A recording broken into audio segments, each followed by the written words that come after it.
We have to change from this idea of top-down leadership to something that looks more like humane leadership because people are going through things. And, what makes it so difficult for companies right now is that we're all going through something really big at once. If I, as a leader, don't recognize that that's impacting them, I can't help them get to the next level for themselves. Companies go, they're not working hard, or how do I motivate my employees when loyalty is dead? People are afraid of you. At a minimum, they're afraid they're going to disappoint you. And so you have to work extra hard as a leader to open up the gateway for communication. And you do it lots of different ways. I think every leader should have this conversation with their people. Tessa is the job doctor. She has over 1 million followers on TikTok and other platforms. She's helping people do something that she's helped the other team for over 25 years in human resources, big companies. She's an amazing entrepreneur, a big thinker, and somebody that's done just about everything in the workforce that you can imagine. Most of all, she's helping our listeners today understand what's most important based upon her newest book, The Unspoken Truths for Career Success, which is like half manual, half novel. It's phenomenal. I'm looking forward to talking to Tessa. Tessa, thank you so much for joining me today. Thank you. I would like to hire you to be my personal person to follow me around and introduce me. That sounded great. I could be your hype guy. I've always been a good you. hype guy.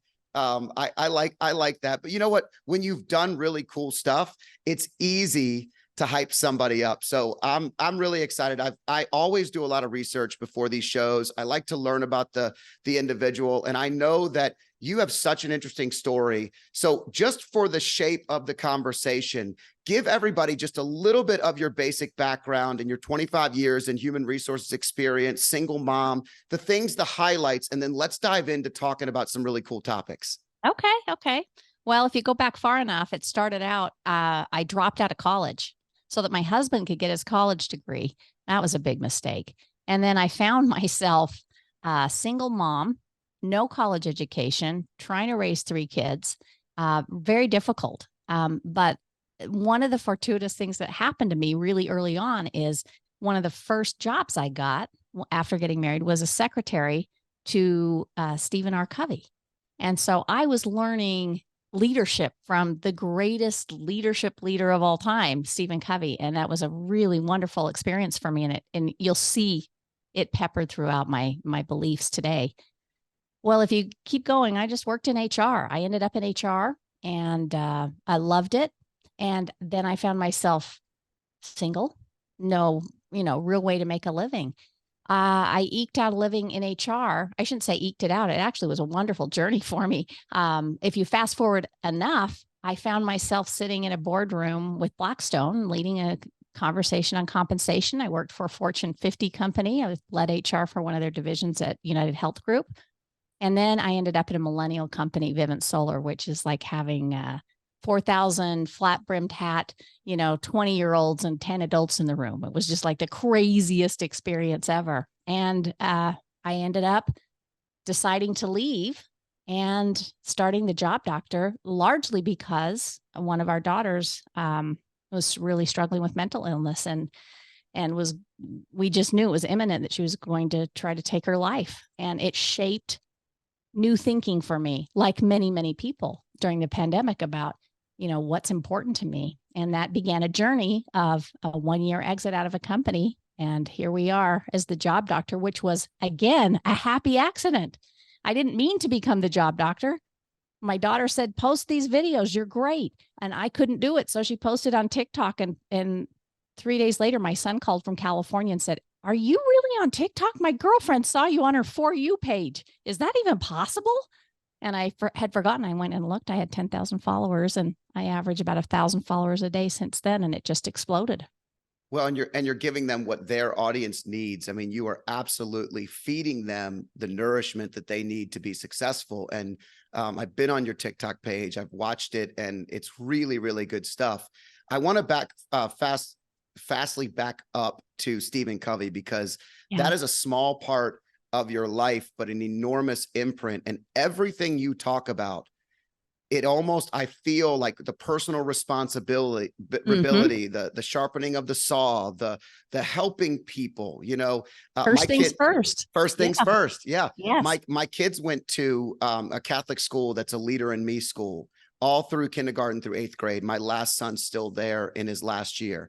And all Stephen Covey based learning, the leadership lessons, the stories. Mhm. They started every single morning with a mantra called the Leader in Me. And it was amazing. Everything begins and ends with me. I am in charge of me. Yeah. And I put first things first. And it's all this stuff that they learned from the beginning. But so much of your advice is based on that. Just talk a little bit about that for me. And I just was so impressed listening to that, because I am a boss. I am somebody who leads people, and I loved the learning lessons. It's so good, but it goes so much farther back in the beginning of your career, I bet. It does, and I didn't even realize it really until I was midway through the book. I had no idea that his teachings had permeated so deeply. I knew he had had an impact in my life. I mean, think about it. I was 20 years old when I worked for him, 22 years old. And so there was a bunch of us that were just these young, wet behind the ear, just bright eyed kids. And I thought about the experience. We stayed close, which is so rare, right? I have probably 24 friends from that job and they're all CEOs or highly successful people. And it is not an accident. And I think it was just, we learned every day. We were in the content every day and learned you have a moment to respond before you respond. Slow down, think before you say. Stephen Covey taught me that it's really easy to talk bad about somebody behind closed doors, but it takes real courage to actually tell somebody the truth to their face. And, just dozens of other lessons that have stuck with me, and you see them, throughout the book. Well, It was a big deal to start so early learning that, because I myself ended up, my life was kind of a shiz show. There was a lot of crappy things that happened to me. My husband left me for another man. That was not easy, let me tell you. And dealt with suicides and cutting and just horrible, horrible family things that I do not talk about with my followers. And there is no way I could have gotten through that without having that basic foundation. it's so foundational, isn't it? Isn't it crazy that you can look back on something so simple and it seems like it is formational. Like you knew that it was good, but you didn't know how good it was. And I think the other thing that I find really interesting when I have these conversations is so often your life is these scatter plots. And I've talked about this in multiple podcasts, but I think it's so valuable because you've now mentioned twice in the beginning of our conversation. I don't know how it happened. I just ended up here, right? But the scatter plots are all over the page. And you think as you're going through life that they don't align. They don't even correlate. Right. Like, what does this have to do with this? And then all of a sudden you look back, you're writing the book, which is cathartic. And it's Yep. really, really, crazy. And I want to talk about that for a second too. But you look back and everything was in alignment. Like everything was meant to happen in that way. And you are exactly where you're supposed to be. Well, that's the crazy thing is I really thought I'd blown up my life, and I was all about living a very deliberate life. I was from young. I mean, I was a door-to-door salesperson at age 10. I mean, I knew what I wanted to do and I knew I wanted a career, and yet my life just like exploded and fell apart multiple times very early. And yet I'm so grateful because uh God got me where I needed to be, regardless of the mistakes, regardless of the trauma, regardless. It may have taken till I'm 55 years old, but it got me where I needed to go. And now you have this richness of experience that has taught me, don't judge people, be good to people. Everybody's going through something. And I think it's helped me serve more people. So it's been really incredible journey. It adds new light to seek first to understand, then to be understood, right? When you've That's actually right. experienced it, when you've experienced pain, when you've experienced something of trauma or challenge, it's empathy becomes something that is almost like it's vibrant. It's in 4K. It's like, oh my gosh, I get it now. Well, it's in part why I can look at somebody and say, you will be okay. You can do it. You can move into a career that makes more money. You can make the pivot. It's going to be okay. Let me show you how to do it, because I was that person.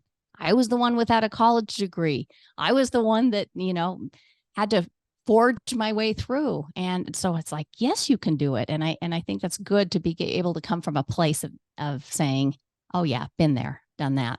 It's amazing what momentum and movement can do for you too, though. The thing is that a lot of people pause and just sit in the pain or the discomfort or the inaction. And when you're moving, even if it feels like you're not moving that far along, movement and momentum build into something much bigger.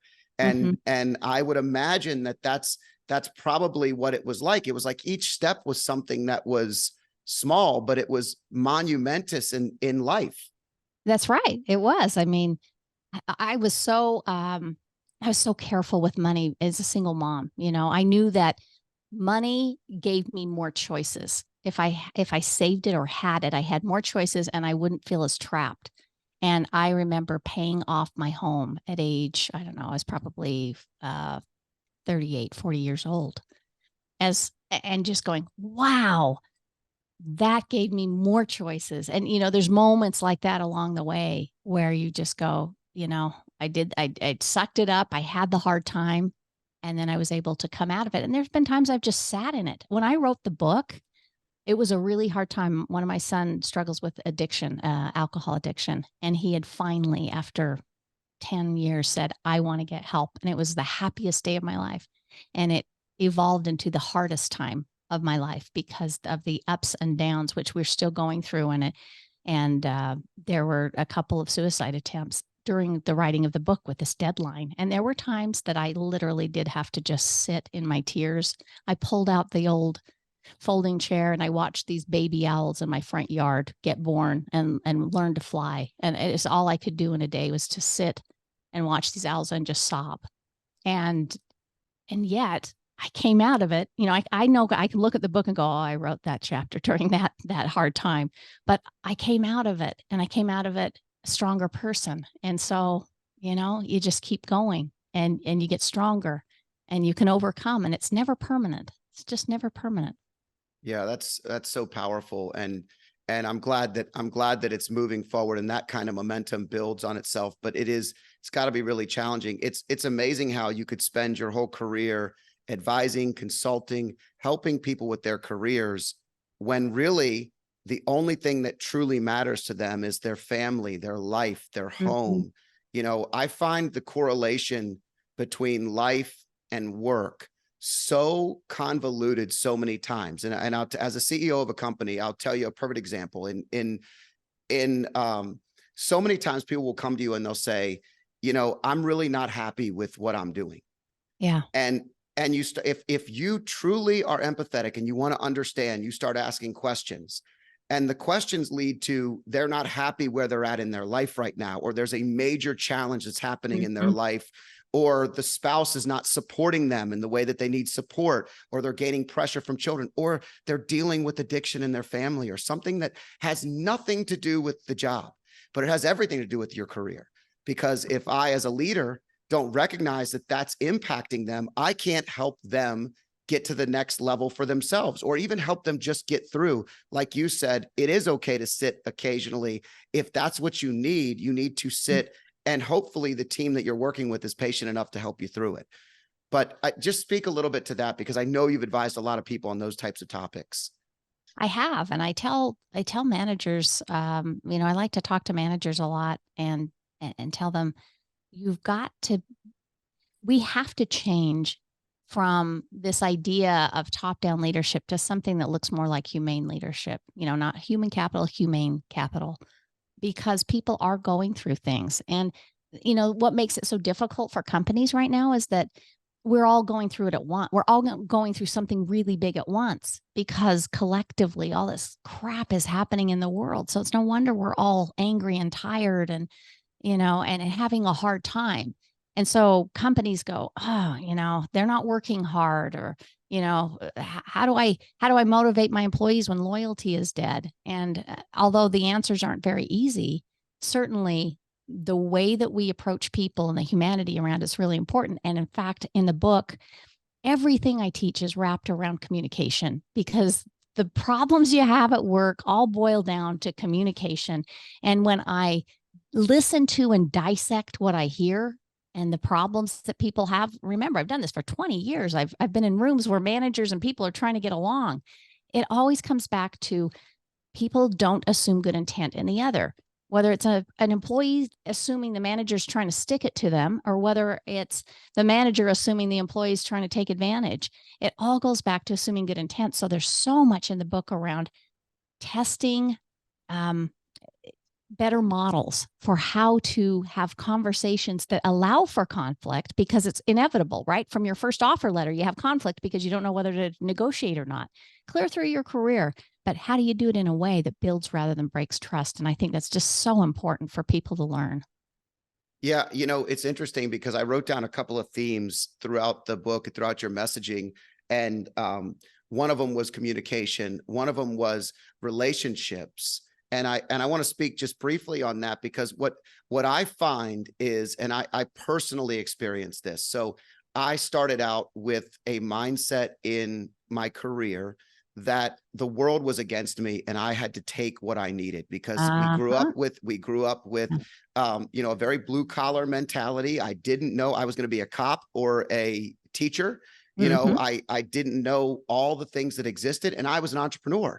So I felt completely trapped in everything and every scenario. I needed to fly. I was a builder. I've heard you say it wasn't until you kind of realize that you're a builder and you didn't want to get to that maintenance level.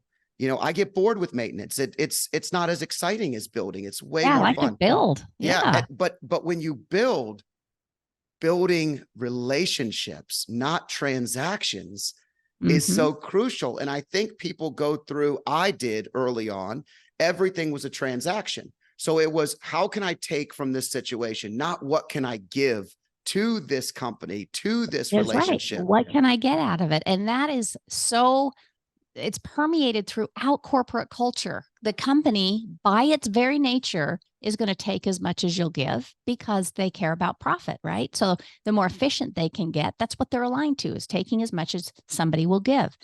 And you talk about people who are kind of fed up with what it feels like to be an employee and a cog in the wheel, who are saying, I just want to get more of what I'm owed. And so you have these people butting heads and saying, I'm going to screw them. I want to get as much as I can. I just think there's a better way. I know there's a better way. And, when people are talking about, the company or their boss or whomever, not doing good by them, I try and teach people, just here's 3 questions. You can not read my book if you don't want. You can not know about communicating and getting through conflict. But if you'll just employ these 3 questions, and you could botch the whole rest of it, you'll get 80% of the way there.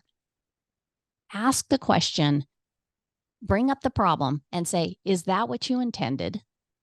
Do you see it differently? Or is there something else going on I don't understand? Because what those beautiful questions do is they allow for conversation to continue. They allow for assuming good intent in the other. So instead of telling your boss, I'm going to leave unless you give me a raise, that's one example that we see a lot of, to be able to talk about, here's what I expected, here's what's happening, it doesn't feel good. Is that what you intended? Allows the other person to say, oh, no, that's not at all what I intended, and allows for better dialogue. And you have at least a fighting chance to get through that conversation. So assuming good intent, if I could just change one thing in the whole workforce, that would be people's language, so that we could act more like partners instead of enemies. Yeah, it's one of the first things I say to any manager that comes to me with a problem is, when they start to present the problem, I say, are we assuming noble intent? I love that. Are we assuming noble intent? Are we assuming that it's coming from a good spot first? So when they say some people have bad weeks, like they have a bad month, and, it's very hard to separate and actually understand that life again happens. We changed our performance. We were doing performance reviews, and we were a pretty small company, and it was easy. It was fun. It was, annual reviews, blah, blah, blah. One of my younger 20-something employees comes to me and says, hey, can I just give you some feedback? And I said, sure. We finished her annual review and she goes, I hate this. This is why I came here, because you're different. You guys are different. Mm, I came here because it's not stuffy. It's not right. boring. It's not annual review robotics. It's not, Mhm. it's bigger than that. And from our perspective, the COO and myself, we're going, oh man, we have to organize, we have to scale, we have to, and because you have all these people you're responsible for. And Right. so when you're, so we changed our performance to where we were actually, we're, hey, Scott's out teaching high performance life to all these people, love, impact, faith, and energy. Why don't we bring that to the workforce? And so we did a class and we had everybody go through the process and we based all their performance. All the performance was based on personal and professional objectives. And now it's in the infancy. It's starting, but it's more fun. Yeah, As long as we're both, to your point, as long as we're both building a relationship and coming at the relationship from noble intent, it requires both of us, it the does. employer and the employee. If the Mhm. employee constantly says they're just looking out for profit, they don't care about me, they Mhm. don't give a darn about anything I'm doing, then it's really hard to serve you because you're not That's listening or giving the same level of empathy that we have for you as the employee. Well, a lot of people are really afraid to test it too because of the power dynamic. They're afraid to test this idea of addressing something or saying out loud what your employee dared tell you because they're afraid they'll get hurt. And I tell people all the time, listen, I get power dynamic. I get it's hard, but one of my employees called me a micromanager. And if you think that now, how scary would that be? You just don't, that's like a swear word, right? You don't call your manager a micromanager, but this is how he did it. And this is why it worked. Instead of saying, Tessa, you're a micromanager and we want to quit, which is probably what he wanted to say, listen to this language. And this is what I try and teach in the book. Hey, Tessa, I want to talk to you about something. It's been on my mind. If I were in your shoes, I'd want to know, would you mind if I talk to you honestly for a minute? So I created safety. And then he said, you know, I don't think this is your intent, but let me tell you what I see happening. So again, created safety. When your people you're giving them these great assignments, you keep going back and having them change it over and over again. So they do this great work for you and then you change it and it's demotivating and a little deflating. Now I know that you are so creative. And one of the things you do so well is you're able to deliver things in a way very different from other people, very creative. But as a result of you constantly changing, your people are never, they're starting to shut down and not be creative themselves. And they're really smart people. And they're doing only what you say, and you're never going to get a product better than what's in your own brain because you're literally training your people to only do what you say. And I know that's not what you intended.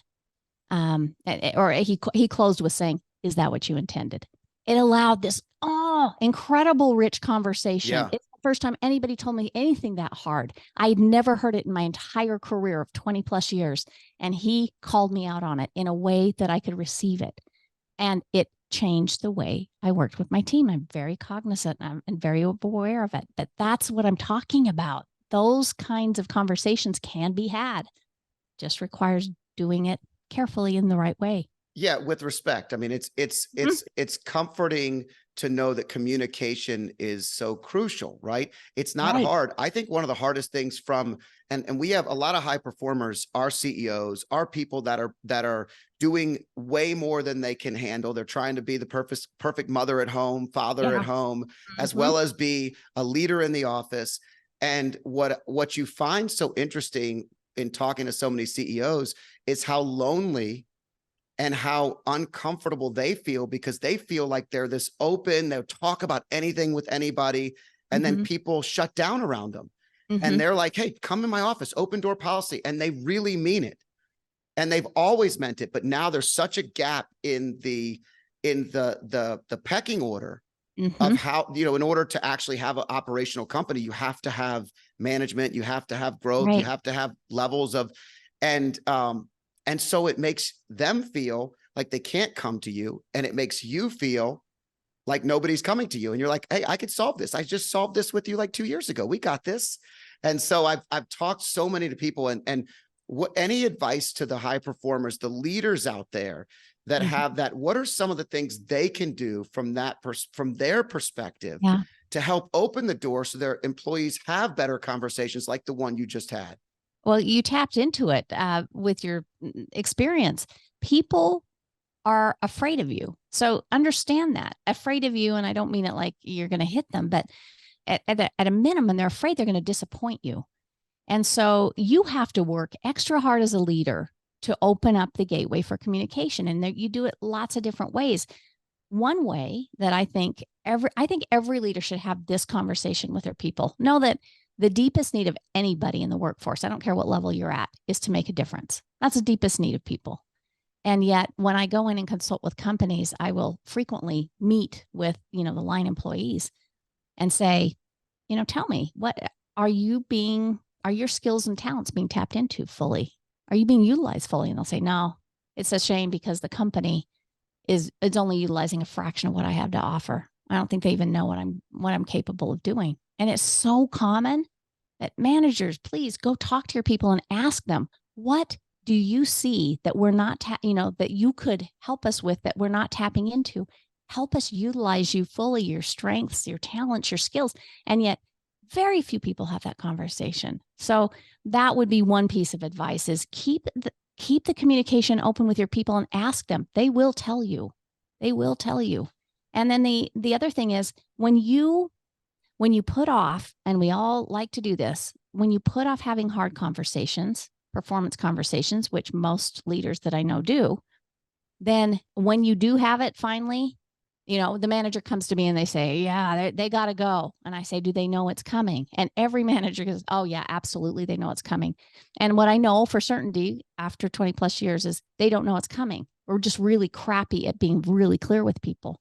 And so if you get more frequent with your feedback, stop waiting till it's really severe. The moment something happens that's of concern, bring it up, but also catch the good things. It feels like coaching instead of something punitive. So for leaders out there, when you increase the frequency of your communication with your people and talking with them, both good and bad, they feel like they have a coach, and you will unlock a lot more than you would than if you try to avoid the things and say, I'm just going to let that ride a little longer. Maybe they'll do it. Maybe if I drop a hint, they'll start to figure it out. They won't figure it out. Stop having your halfway conversation. Talk. Yeah. And for the ones that struggle with it, that aren't actually open-doored, the other thing I find is that they haven't built a culture of relationships. They built a culture of transactions. So they say that they're there for open door and they're building a relationship, but they're really just there for the transaction, and they don't want to have that hard conversation. They want someone else to have the hard conversation. And then they say, well, I don't know why they don't come to me. So it does work both ways. Oh, there's a reason. And for heaven's sakes, if somebody doesn't work out, and there are times that just, it's not going to work out, treat people the way you would want to be treated. Oh my gosh. I get my big pet peeve as an HR person are these secret like terminations. You surprise and put it on a calendar, and then one day somebody shows up and they're gone. Stop it. Don't do that. My mantra is no surprises. And I believe in people enough that when you're clear with people and you treat them the way you would want to be treated, if it's not going to work out, let them land on their feet. Create an environment, create a situation, a package, whatever you need to, that they can land on their feet. And I think it pays off over and over, because your employees that watch that person exit and watch the way you treated them, don't think they're not watching and thinking, how is this manager going to treat me? It really has an impact. So treat people, with some decency and some respect, I think. Well, I'll go back just for a second to our scatter plot, because the scatter plot isn't just about your life. That scatter plot of your life includes relationships. And if you handle them correctly along the way, you never know who's going to come back into your life in a way that you can help each other, that you can build something together, that, maybe they weren't at the right spot at that moment, but in the future, they were someone you liked, someone you enjoyed working with, someone that just needed to mature. Or maybe you needed to mature. And so the scatter plot of relationships also flows. I mean, I've learned this, and it's interesting. I'm 45. And so old friends, people that have been friends of mine since high school and that are still friends today, your relationship usually ebbs and flows. You know, you have Right. moments of closeness, you have moments of away, Mm-hmm. but when you come back, there's this familial feeling Mm-hmm. because you've been growing something together forever. I had an interaction with a good buddy of mine who's been one of my best friends for many, many years. Multiple friends, these interactions have happened. And it allows me to see the growth in myself, you know, to be able to Right. say, wow, this person hasn't seen me, this version of me like this. They saw the old version of me, which was nowhere near Mm-hmm. who I'm proud of being today. And there's this relation. So the scatter plot of relationships is maybe undervalued just a bit. So what you're saying is treat everybody the way you want to be treated and really help them in their next career, even if it's not the right fit for them now, if you're the boss. And if you're not the boss and you're the employee, separate with dignity, integrity, honor. Don't ever talk bad about that other company. Like, make it something that you're moving forward. So if you ever meet again, it's worth it. You know, I'm listening to you say that. I agree. I absolutely agree. And I know it to be true. But I did a post on this, and I did a post on, giving notice and how you leave a company.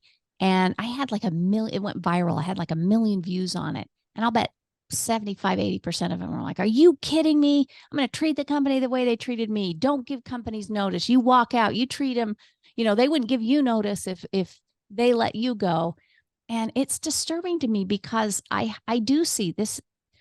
You meet people over and over. I mean, I was a very low level employee in HR. Low level, that was the wrong word. I was early in my career and worked with the CEO. And if you fast forward about 15 years, that CEO ended up getting fired and kind of losing his way for a while. And he came to me that many years later and said, I want to meet with you. I want to talk to you about what I should do. And who would have ever guessed, that those roles can be reversed, but it happens over and over and over again. And and with a work world where people are only staying in a job for 2.5 years, you're either going to burn a lot of bridges if you adopt the, scorched earth mentality, and it's going to be pretty tough, or you're going to build a lot of good relationships that will serve you and serve other people, in the future. I want to hit on this for a few minutes because I love this. First of all, the 80%, I'd like to thank the rest of the 80% because as long as they think that way, the other 20% will continue to get the better jobs, have more career success, and develop because they're not taking, they are genuinely giving. You are a taker if you walk away and say, screw this job, screw these people, they are I can't stand that mentality. You are blaming everybody and not looking in any capacity at yourself. At the end of the day, sometimes life just runs a cycle. Relationships just run a cycle. If we hated every single person we dated in our lives to get us to where we were, to have the relationships. I believe you have a husband, and I think it's Kevin, but he's awesome. I always read the book Dedication or Who You're Thankful For, and you're thankful for Kevin and your six kids and all of this together, right? But at the end of the day, you wouldn't be with them in the relationship you're in if you hated everybody along the way. You have to go, thank you for giving me something that I can now use, even if it wasn't positive. That's right. That's absolutely right. And I live in a world, my family's, I'll give you a little more insight into our family because I normally am very quiet about this, but you can really like people who believe differently than you. You can really enjoy relationships. And yet we're really in a cancel culture where if you don't align exactly, we're enemies. And we have a daughter that loves Trump. We have 2 daughters that hate Trump. I've got a pansexual daughter. I've got a son who struggles with addiction. I've got everything from mechanics to operations leaders in our home. I've got a very LDS Mormon, very conservative husband. We've got very completely the other end, no religion, atheists in our immediate family. And yet we love each other, right? And so I don't talk about it very often, but we tend to think, if this ticks me off, if they do this, I'm out. I call it the bye-bye generation. We're living in the bye-bye generation in the workplace, where we would just as soon leave as bring up a problem or bring up something, because we're like, I'm not even going to talk about it. If they don't know, if I have to write the script, I'm out. And I'm just like, you wouldn't do that in a marriage. You wouldn't just say, if you don't read my mind, we're out of here. And we have people as a result leaving during maybe hard times at work, red zone, we'll call it a red zone, and missing the opportunity and chasing the green zone. And guess what? The green zone sucks, because you're not, if all you do is chase the green zone, you lack a depth of character and resilience that you need to be the most promotable person, because it's the people that stick through the red zone, through the hard times at a company, that have to learn. That's how you innovate. You have to do things differently. When things break, you have to figure out how to do things differently. And that's where you grow. And that's where you become somebody that a company really wants, is somebody who can find solutions to problems when those tough times come. And yet, we love to chase the green zone. Green zone. Yeah. I saw a TikTok you did on transitions, and you said that I believe that the average person that stays through the transition saw an average increase of over $10,000 a year in salary. Right. Mm-hmm. So, it's really interesting, because I am in a business where there's lots of transitions, there's lots of transformations, and we acquire practices of older financial advisors that have been in their business for many, many years. And we help them transition. We help their team come on. It's new cultures. It's constantly, innovative, right? And then that requires change. It requires, a little bit of innovation. But man, what I didn't realize when I was younger, that I try to tell and really teach and coach, is that you never understand that when you're going through this red zone, this transformative moment, you are gaining experience in something that 99% of people don't know. This will be part of that scatter plot that gives you that je ne sais quoi for your future career, because you don't know. Now, all of a sudden, you go to a company that's in transition and they can't hire anybody because everybody's afraid of what it's going to look like. But you go in and say, I'm not afraid. I've done this twice. I've done it 5 times. Right. Here's how I survived it. And I'd love the opportunity to be a part of your team and develop what you're doing. That's right. And yet, as people, I get that we try to move away from discomfort, right? We don't want to be uncomfortable. That's the root of conflict, is we move away from the discomfort. But we should be running at discomfort at companies, because discomfort is the sign that something new, different, innovative is about to happen. It's where reinvention occurs. It's growth. And when it is growth. And when I think about here's what happens when a company starts to have big changes, rifts, everybody's getting laid off. Everybody runs for the hills, and I'm out of here. I don't want to be a part of this. Company's going to go down. They're never going to make it. The culture's dying. These are the things that I hear. And yet I've been through so many dozens of these that I go, that's just what it feels like. The discomfort, that's what it feels like. And it doesn't mean the company's going to go down. It means that what it feels like. And that discomfort is a good thing for those who stay, because those who stay have so many opportunities that open up if they can just live in the discomfort of not knowing how to do things. You have to fix the system. You have to fix the processes. It's going to be a little rough for a while. But once you figure out how to do it, you're right. You go to the next company, you're like, oh, I've been through this. I know how to fix that. I've been there. I can do that.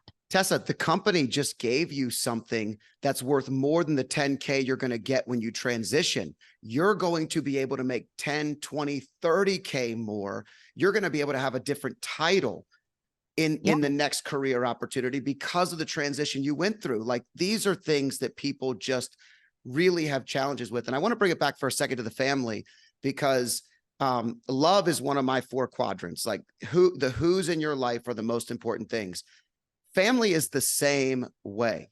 What makes us tick, if you love somebody, you love them for who they are, who they're becoming. You don't have to like everything about them. But when we get together, love is kind of, it's supposed to be a little bit challenging. It's not supposed to be easy. If it was easy, then it wouldn't be love. Love is like a special You're right. thing. And so when you can find that the kid that loves Trump and the daughter that hates him can have a conversation and find common grounds. One of my greatest friends from childhood, him and I completely disagree on policy and politics and ideology. And man, for when we were in our 30s, he would fly back into town and we would play FIFA like two little kids in front of and talk politics and drink wine until late in the morning. And I swear to you, we always thought that together we could accomplish so much more. Yeah. There was never a moment where I was like, you're an idiot. You are so stupid. Like never, because if you love someone, you don't think they're stupid. You don't think they're an idiot. You think that they just think differently from you. And you're trying to figure out a way for you to make your point a little bit better, or to learn how to understand where they're coming from a little bit better. Or maybe they went through something you'll never understand. That's right. That's right. I mean, the question is not you wouldn't say you're an idiot. It's like, tell me more. Tell me more about that, because I have not thought about it that way. And you're right that, relationships and work have a lot in common. Relationships empty you as much as they fill you. And I tell my kids, like, I want you to understand what love is and what love isn't. It is not running through the daisies holding hands. Love will empty you as much as it will fill you, but it makes you a whole person if you stick with it. And, it's like putting on your old, holy favorite pair of jeans, just slides on, right? Those jeans may be holy, but man, they fit great and they're so comfortable. But they went through something to get to the state that they're in, those jeans. And that's like, it's like relationships and it's like work. I tell people, if your belief about work is that it's supposed to be, I'm trying to find my passion, the thing I love, it's going to be great every day. It's very few people get to do that. For most people, it's a job. For lucky, maybe 50% get a career, and maybe 5-10% get a call, do the calling. But it doesn't mean that there's not joy in it. You need to understand that work will empty you. And if it is not stretching you, you're not, and if you're not uncomfortable enough, you're not growing. You're simply not growing. And so there may be a period of time where you don't want to grow and you just need some stillness. That's fine. But I'll tell you, I have found that getting uncomfortable for me, I get a little excited about it, because I know good things are coming around the corner once you get through the pain of the discomfort. It's good. Love. I've heard this and I love it. Love is selfless. It's not selfish.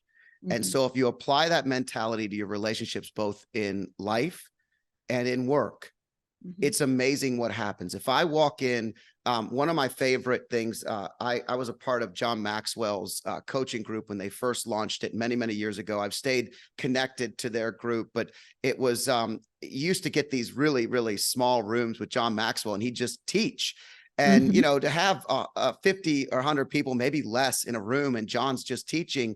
He was telling a story about one of his children or grandchildren. I think it was a grandchild. And they said, look, I really want to make 6 figures, but I just graduated. I don't know how I'm going to do it. And John gave him 3 bits of advice. And the quick version is, he said, number 1, you get in early and you leave late, and you have a key. You make sure that everybody is there and they know, even if you get in early, to actually have a moment to yourself. You are ready, you're prepared, you're showing the new employment. This was the exact question was how to make 6 figures in 1 year. He was making 65 when he started, how to go from 65 to 6 figures in 1 year. And John said, if you do this, I would be shocked if this doesn't happen. And so number 1 was early, leave late. And he said, make it purposeful. I'm not saying just to show. That is the exact opposite of what I'm saying. But he said, that's one. He said, number 2 was help everybody. So you need to become the person in the office that everybody says, wow, Tessa helped me yesterday carry some boxes in. Like, I didn't know she could lift that stuff. She's so tiny. And, or wow, we served lunch, and all the tables, everybody got up from the tables, and Scott cleaned up every single table and then went back to the desk and worked. Like little things that everybody identifies. And last but not least was the simplest and easiest, but the hardest for everybody. He said, ask for 5 minutes on your boss's schedule. And he said, I don't mean the manager that hired you. I don't mean the middle manager that's on top of the manager that hired you. I mean, whoever the head person of that company is that's in that location at the very least, you want 5 minutes. You walk in, you don't sit down. You stand up and you say, I don't want to take a lot of your time. I just wanted to take 5 minutes and thank you for the opportunity to work with you, with your company, and to be a part of your culture. I look forward to giving everything I've got. And I just wanted you to know that. And you say, that's it. And he said, my grandson was making 6 figures in 8 months. Wow. And now he did everything, but it was, these are those so simple, right? They're almost, if you think about it, we've been talking about love, we've been talking about relationships. Think about applying the same mentality to a relationship. It works the same way, and it can be painful every time we make it selfish. Every time I find myself going, why does my wife not do this for me? Why does she not think about this? Does she not care that I like to do these things?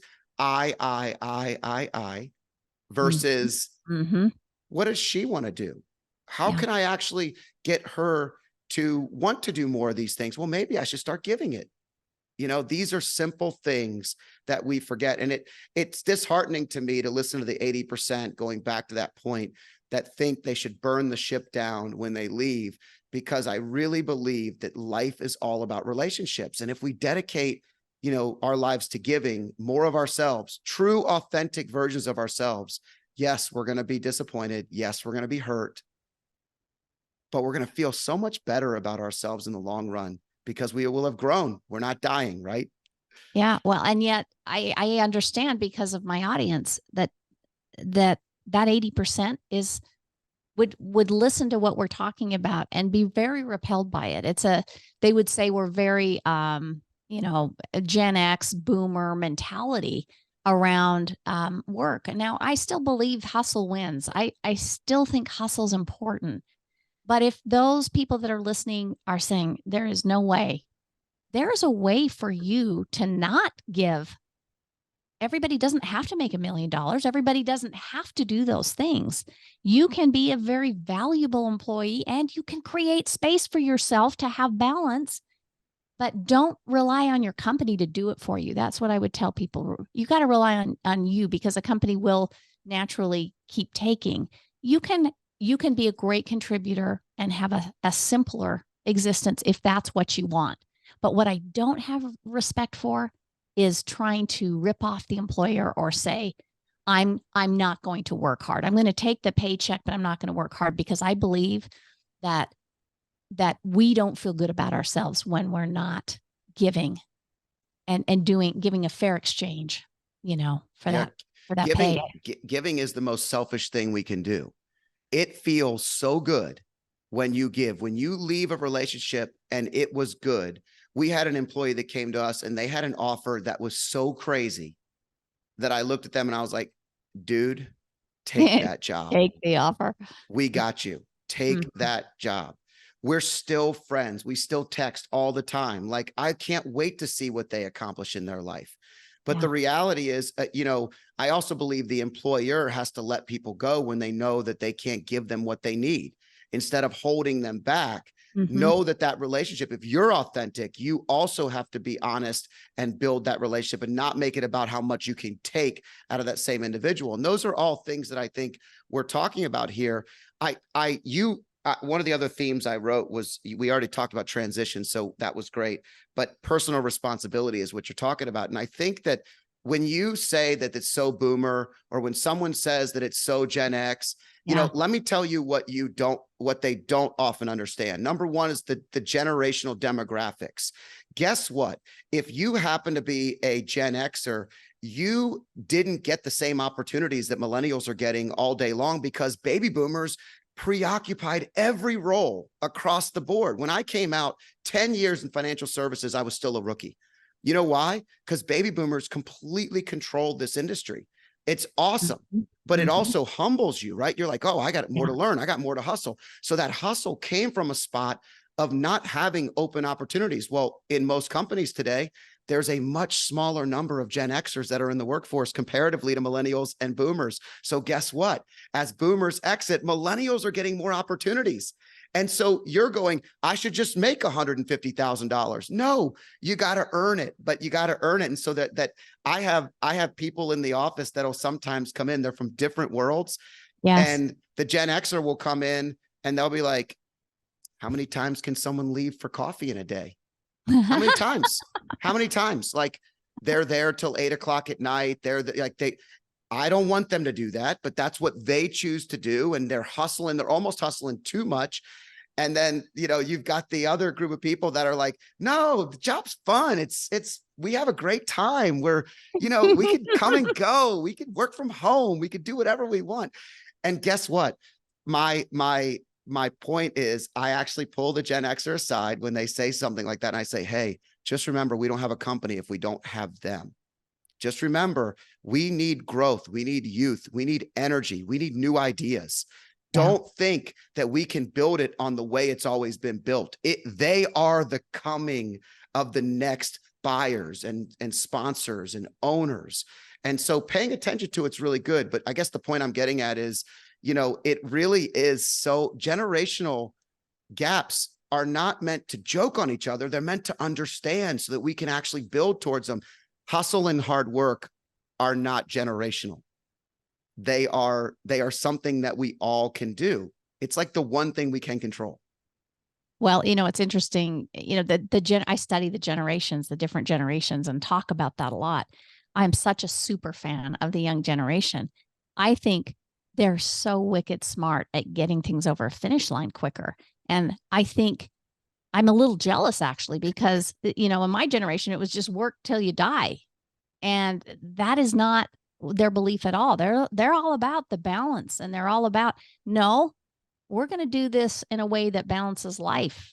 And there's a way to do it. And I love them for it because they're pushing the workplace to be better. And they're also pushing on something that we shouldn't necessarily have to pay our dues. You've got to learn things. You've got to stop to learn things. But if you can do the job and you figure out a good way to get it done, you should be rewarded for it. And I'm a big fan of they want the carrot dangled sooner, right? They don't want, if they're going to stay at a company 2.5 years and that's their average, then you can't wait a year to give somebody an increase. And I'm a huge believer in looking at your cost envelope and figuring out ways to align people to the results that you need and give them lots of rewards along the way and getting crystal clear about what's important.